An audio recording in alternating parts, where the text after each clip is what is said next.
সন্ধ্যার সময় ঘুমটা ভাঙলো। ঘুম ভাঙার পর ঘুম থেকে উঠলাম। উঠে জ্যাকেটটা গায়ে দিলাম। জ্যাকেটটা গায়ে দিয়ে মানে ক্ষুধা লাগছিল তো একটু বাইরে যাওয়ার চিন্তা ভাবনা করলাম। সেজন্য জ্যাকেটটা গায়ে দেওয়া শেষ হইলো। গায়ে দেওয়া শেষ করে দরজাটা খুললাম। দরজা খোলার পর বাসার বাইরে গেলাম। গিয়ে হাঁটতেছি হাঁটতেছি হাঁটতেছি আর দোকান খুঁজতেছি। কোথাও দোকান পাইতেছি না। অনেকক্ষণ ঘোরাঘুরির পর এখনো হাঁটতেছি গাইজ। এখনো আমি কোনো দোকান পাইনি। হাঁটতে হাঁটতে দেখলাম মানে রাস্তার সৌন্দর্যটা উপভোগ করলাম একটু।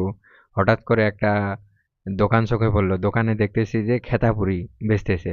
এটা আবার কোন ধরনের নাম গাইজ? আমি খেতাপুরির কথা শুনে ওখানে দাঁড়ালাম। এই যে দেখেন দোকানটা খেতাপুরি ওই যে কিভাবে ভাজতেছে দেখেন। তারপরে খেতাপুরি নিলাম। আমি আর আমার বন্ধু গেছিলাম আশিকুর সহ। আমি নিলাম 4টে, ও নিল 4টে। নেওয়ার পরে এই যে খাইতেছি। খেয়ে সুন্দর লাগলো, সাথে একটা তেঁতুলের টক দিছিল। অনেক সুন্দর লাগলো গাইজ।